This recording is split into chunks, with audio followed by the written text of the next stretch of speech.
আজি মই লৈ আহিছো দশমান শ্ৰেণীৰ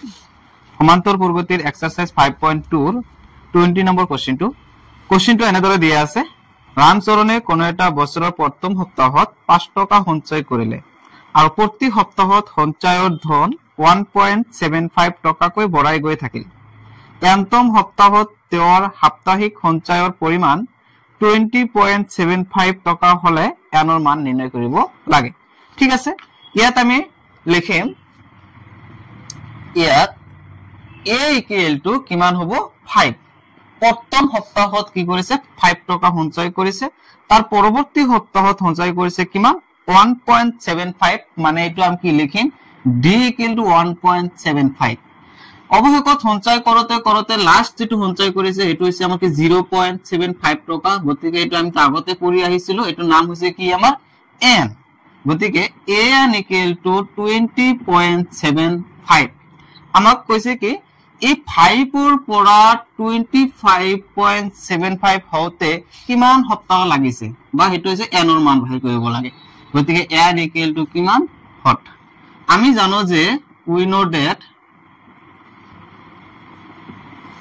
know that an equal to a plus n minus 1 into d a ৰ মান কিমান আছে 20.75 equal to a মানে কিমান আছে 5 plus n minus 1 into d মানে কিমান আছে 1.75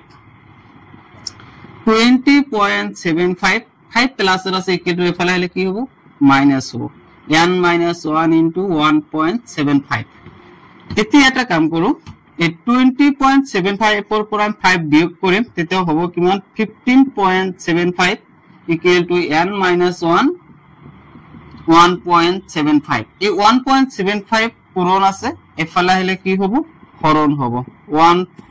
15.75 by 1.75 equal 0.3 দিলে হবে 1575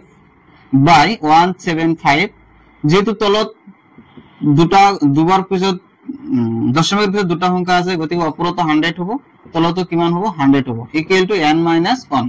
আমি 100 ক্যান্সেল কৰিম আৰু 175 ইয়াত কিমান বাৰ যাব 9 বাৰ যাব অৰ্থাৎ 9 ইকুয়াল টু n - 1 1 মাইনাস এর আছে ইকুয়াল টু রেফালে হলে কি হ'ব প্লাস হ'ব 1 plus 1 equal to 9 plus 1 equal to কি n অর্থাৎ 10 equal to কি হ'ব n অর্থাৎ n এর মান কিমান হল আমার 9 এটুই আছিল আমার কৰিবলগীয়া আজিৰ সলিউশন